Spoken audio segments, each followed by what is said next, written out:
The ballroom of the Grand Meridian Hotel glittered like a jewel box suspended above the restless pulse of New York City. Crystal chandeliers poured honeyed light over marble floors so polished they reflected the gold-trimmed ceilings. Waiters moved like silent choreography between tables draped in ivory silk, balancing trays of champagne that shimmered as brightly as the guests' diamonds. A string quartet played near the stage, their bows gliding in elegant unison, wrapping the evening in a soft cocoon of refinement. At the center of it all stood Alexander Laurent.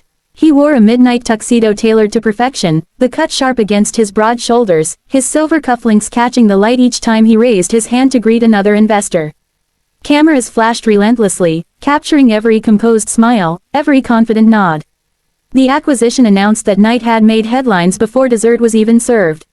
His tech empire had absorbed yet another rising competitor, solidifying his position as one of the youngest and most formidable magnates in the country. "Brilliant move, Alexander," one board member exclaimed, clapping him on the back. "You're unstoppable," Alexander offered a measured smile. "We had a strong team behind it." Modesty came easily in public. It was expected. Applause, admiration, envy, they were currencies he handled daily. Beside him stood Victoria Hale, luminous in a scarlet gown that flowed like liquid silk around her slender frame.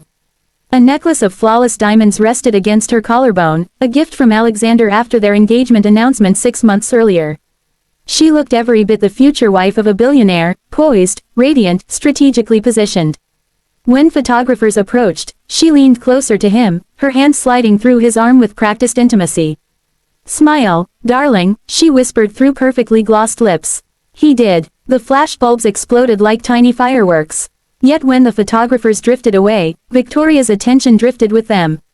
Her gaze skimmed the room, searching for someone more influential, someone whose conversation might elevate the evening further. She excused herself to greet a venture capitalist across the ballroom, her laughter rising a touch higher than necessary as she reached him. Alexander remained where he was, a solitary pillar in the center of swirling movement. He remembered a different kind of evening years ago, one in a cramped Brooklyn apartment with cracked windows and peeling paint. He and Victoria had sat cross-legged on the floor, sharing cheap takeout noodles from cardboard cartons. He had sketched business plans on napkins while she teased him about becoming the next tech legend. Back then, her laughter had been warm and unfiltered. She had kissed him without worrying about smudging lipstick. The memory flickered through him like a fading photograph. "Alexander." Victoria's voice cut through his thoughts. She returned, linking her arm with his once more. "They want you on stage for the toast." He nodded, allowing himself to be guided. On stage, beneath an enormous crystal chandelier, he accepted the microphone. The applause thundered, echoing off marble and glass. He delivered his speech flawlessly, thanking his team, crediting innovation, hinting at future ventures. The crowd responded with admiration, rising to their feet in a standing ovation. As he stepped down, Victoria squeezed his hand. "Perfect," she murmured, "absolutely perfect." He searched her eyes for something softer, pride in him, not in the performance, but found only satisfaction. During dinner, seated at the head table, Alexander barely touched his filet mignon. Conversations around him revolved around stock prices, expansions, and exclusive invitations. Victoria, engaged effortlessly, her posture impeccable, her comments sharp and well-timed. He leaned closer to her. "Have you ever thought about taking time away?" he asked quietly. She blinked, momentarily distracted from a conversation about European markets. "Away. A month. Somewhere quiet. No cameras. No board meetings." Victoria laughed lightly, assuming it was a joke. When she saw he was serious, her expression tightened almost imperceptibly. "Alex, that's not realistic. The board depends on you. Investors watch everything you do." "I know," he said. "I just wondered." She patted his hand as if soothing a child. "You don't get to be you by slowing down." The words lingered between them. Later, as dessert plates were cleared and guests filtered toward the dance floor, Alexander felt the air grow suffocating despite the room's grandeur. He excused himself quietly and stepped into a corridor beyond the ballroom doors. The music softened behind him, replaced by the distant hum of elevators and the faint scent of polished wood. Halfway down the hall, he noticed a figure kneeling on the marble floor. A young maid was carefully blotting a splash of red wine from the white stone, her movements steady and patient. The stain had likely gone unnoticed by the guests who had caused it. She glanced up when she sensed his presence and immediately stood. "I'm sorry, sir. I'll have this cleaned right away." Her voice held respect, but not the trembling deference he was accustomed to. "It's all right," he replied. "Take your time." She resumed her task, her brow slightly furrowed in concentration. There was something deliberate about the way she worked, as though the floor itself deserved dignity. After a moment, she said softly, "Congratulations on your event." It looked important. He studied her. "You were watching, only in passing," she said. "It's hard not to notice." "And what did you notice?" he asked, curious despite himself. She hesitated, clearly weighing her words. "That everyone was looking at you." A faint smile touched his lips. "That tends to happen." "Yes," she agreed gently. "But no one was looking for you." The simplicity of the observation caught him off guard. "What do you mean?" he asked. She wrung the cloth carefully before answering. "When people admire someone powerful, they see the success, not whether the person carrying it is tired." Alexander felt something shift inside him, subtle yet undeniable. "What's your name?" he asked. "Maria," she replied, straightening slightly. "Maria Alvarez." "Thank you, Maria," he said quietly. She offered a small, sincere smile. "Good night, sir." He walked back toward the ballroom slowly. The music swelled again as the doors opened. Victoria was mid-laughter, her hand resting on another man's arm as she made a point about market trends. She didn't notice his return until he stood beside her. "Oh, there you are," she said lightly. "You missed a fascinating discussion." "I'm sure I did," he replied. As the evening wore on, Alexander moved through conversations like an actor repeating lines he had memorized long ago. Compliments washed over him, predictions of greater wealth, invitations to exclusive retreats, but beneath the applause and glitter, a quiet truth echoed in his mind. He had been admired all night. Yet it was a maid in a quiet corridor who had truly seen him. Morning light spilled across the glass walls of Alexander Lawrence's penthouse, casting pale reflections over chrome and marble.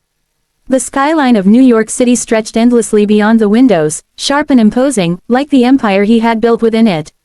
From this height, everything looked conquerable, controlled, predictable, yet inside the silent apartment, Alexander felt none of those things.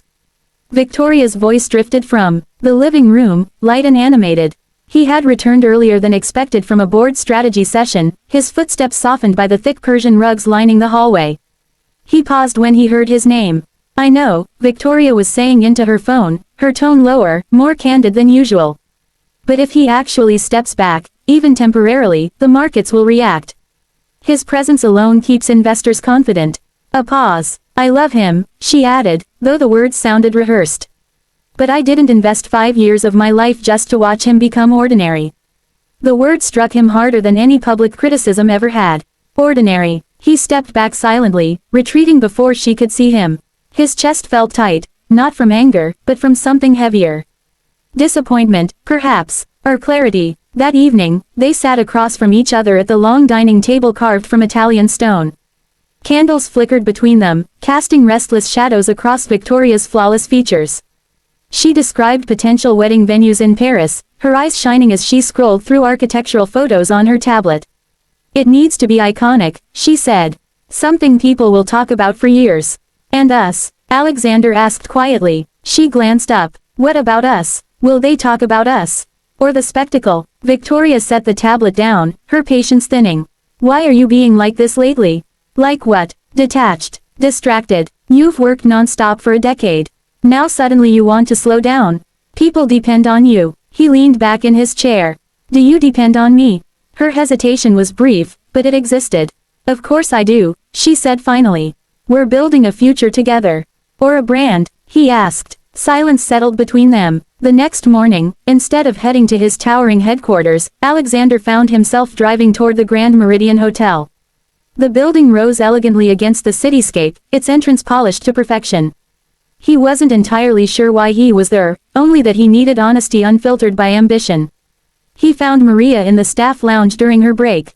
She sat near a window, sunlight brushing against her dark hair as she read from a worn paperback novel. Her uniform sleeves were rolled neatly at her wrists, her posture relaxed in a way that felt foreign to him. She looked up, startled. "Mr. Laurent, Alexander," he corrected gently. "If that's all right." She nodded slowly. "Of course. May I sit, please?" He lowered himself into the simple chair opposite her. The room smelled faintly of coffee and fresh linen. No crystal chandeliers. No cameras. Just quiet. For a moment, neither of them spoke. Do you ever feel invisible? He asked at last. Maria closed her book carefully, marking her page with a folded receipt. Sometimes, she admitted, but invisibility isn't always a bad thing. It lets you observe. He studied her face. There was no trace of our calculation. Just attentiveness. I think I've been visible to everyone, he said slowly, but invisible in the ways that matter. She didn't rush to respond. Being admired isn't the same as being understood. He exhaled softly. How do you know the difference? My father worked construction, she said after a moment. He came home exhausted every night. My mother never asked how much he earned. She asked if he had eaten. If his back hurt. She respected the man, not the paycheck. Her words settled into him with quiet force. No one asks if you've eaten, do they? She added gently. He almost laughed. I can't remember the last time someone did. They spoke for nearly an hour, about pressure, expectations, about the loneliness that can exist even in crowded rooms. Maria listened without interruption, offering neither pity nor praise. When she disagreed with him, she said so calmly. When he admitted fear of losing relevance, she met his gaze without judgment. You won't lose yourself by resting, she said. But you might lose yourself by never stopping. The simplicity of her truth felt revolutionary. That evening, Alexander asked Victoria to meet him in the penthouse study. The skyline behind them shimmered with the glow of dusk. I'm stepping back, he said plainly. Not forever, but enough to breathe. Victoria stared at him as though he had announced bankruptcy. Do you realize what that will do? Yes. To our plans. Yes. Her voice sharpened. Everything we've worked toward. I've worked toward, he corrected quietly. But I'm not sure what you've worked toward, Victoria. Me. Or what comes with me. Her expression hardened. That's unfair. Is it? Silence stretched between them, thick and unyielding. If you walk away from this momentum, she said finally, you won't be the same man I agreed to marry. Alexander held her gaze. That's exactly why I have to. The engagement ended without drama, just a quiet signing of documents and a carefully crafted public statement citing differing visions. Headlines speculated for weeks. Markets wavered briefly, then stabilized. The world moved on. Alexander did not. He reduced his hours at the company, delegating operations to trusted executives. He began visiting initiatives his foundation had funded but he had never personally seen, schools in underserved neighborhoods, vocational programs, community centers. One afternoon, he returned to the hotel with a folder in hand.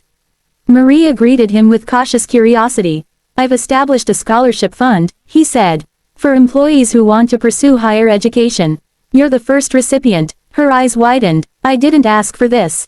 I know, he replied. That's why it matters. Tears shimmered in her eyes, not from obligation, but from being valued. I don't want special treatment, she said softly. It's not special treatment, he answered. It's recognition. Over time, their conversations extended beyond staff lounges. They met for coffee in quiet cafes, walked through Central Park on crisp Sunday mornings, speaking about books and childhood memories and dreams unconnected to stock valuations. Maria challenged him when he retreated into old habits of control. She teased him when he became too serious. She listened when he doubted himself. For the first time in years, Alexander felt something unfamiliar and grounding, balance. One evening, seated on a park bench beneath trees shedding golden leaves, he turned to her. Do you ever worry about what people will say? He asked. She smiled. People always say something. He considered that. I used to think respect came from power, he admitted. Now I'm not so sure. Maria looked at him steadily. Respect comes from how you treat people who can give you nothing in return. He felt the truth of it settle deeply within him. In losing a love built on admiration, Alexander Laurent had found something quieter, stronger, respect unlinked to wealth. And for the first time, the man who had everything felt seen for who he truly was.